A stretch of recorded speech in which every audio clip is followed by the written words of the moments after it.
আমাদের গালিগালাজ করে। তো এটাই কিন্তু এদের অবস্থা।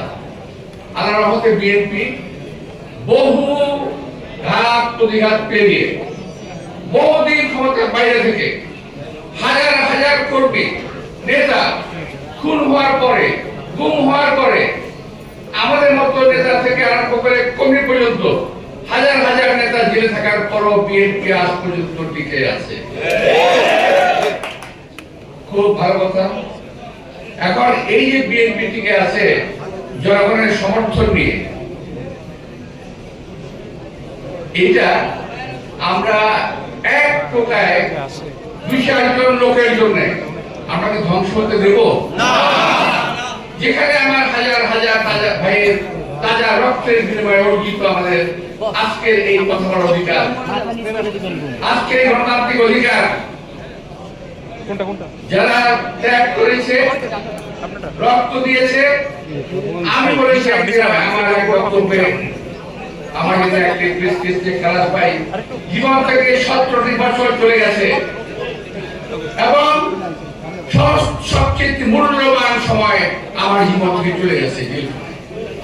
কোর্ট কাছারি করতে করতে, পলাতক থাকতে থাকতে এখন বাংলাদেশে এবং আমাদের দলের অভ্যন্তরে লুকায়িত থাকা কিছু কাল্পিক, কিছু ক্রিমিনালের কারণে আমার যে দল বদনাম হবে,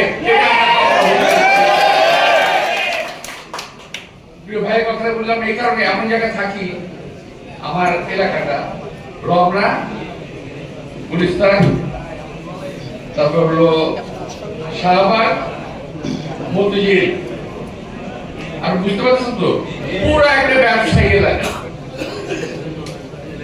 আমি বেশ কয়েকদিন বাইরে ছিলাম, ঢাকার বাইরে, বাংলাদেশের বাইরে, সেটা পরে আসছি। আমি এসেই শুনি যে চাঁদাবাজির একটা সমাহার চলতেছে পুরো এলাকায়।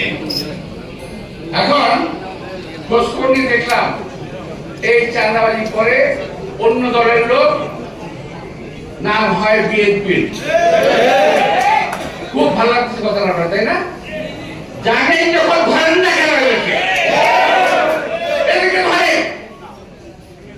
কোন অফিসে, কোন আদালতে, কোন দোকানে, কোন ফুটপাতে কোন চাঁদাবাজকে প্রশ্রয় দেওয়া যাবে না। আমি আজকে সুদর্শন অভিযানের কথা এই কারণে বললাম যে বহু লোক আসতেছে এখন দলের মধ্যে ভালো রুটি ভাগ নেওয়ার জন্য, বহু লোক আসতেছে দলের মধ্যে এখন সুবিধা নেওয়ার জন্য, বহু লোক প্রশ্রয় পাচ্ছে। বিএনপি মনে রাখবেন, বিএনপির অনেক সমর্থক সারা বাংলাদেশে, বিএনপির ভোটার অনেক বেশি সারা বাংলাদেশে, অনেক দলের চাইতে। এই সুনামকে ক্ষুণ্ণ করার জন্য এক শ্রেণীর লোক, বিশেষ করে সোশ্যাল মিডিয়া সহ পত্র পত্রিকা বিভিন্ন সহ দেখবেন বিএনপি সম্পর্কে পত্র পত্রিকার কোনো ভালো কথা লেখা হয় না। একদল দেশে এবং বিদেশে চক্রান্ত করে বিএনপিকে জনগণের সামনে পচিয়ে ফেলার চেষ্টা করছে। সুতরাং আমাদের প্রতিরোধ করতে হবে, চাঁদাবাজদের প্রতিরোধ করতে হবে। যদি এটা বিএনপির হয় তাকেও ছাড় দেওয়া যাবে না।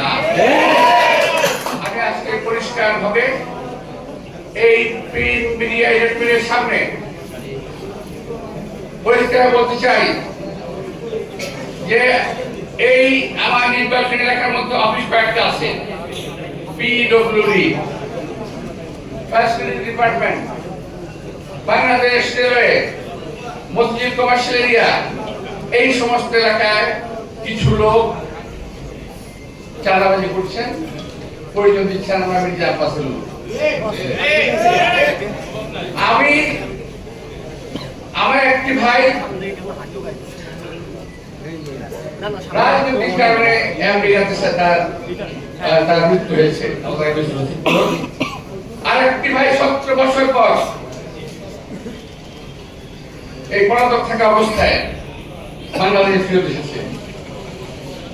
তাকে ঘরের দোতলা দিয়ে আটকে রাখি আমি, যাতে বাইরে যেতে না পারে। বড় ভাই বয়স 65 আমার অনেক বয়স, তাকে বেরোতে দিই না। আমার কোনো ভাই বোন আত্মীয় স্বজন চাঁদাবাজি করতে যায় না। আমার নাম যারা বলবে সে যেই হোক তাকে আপনারা ছেড়ে কথা বলবেন না, তাকে ধরবেন, উত্তম মধ্যম দেবেন, তারপর পুলিশে দেবেন। মির্জা আব্বাসের সহকর্মী, মির্জা আব্বাসের বন্ধু, মির্জা আব্বাসের রাজনৈতিক সহকর্মী চাঁদাবাজ হতে পারে না।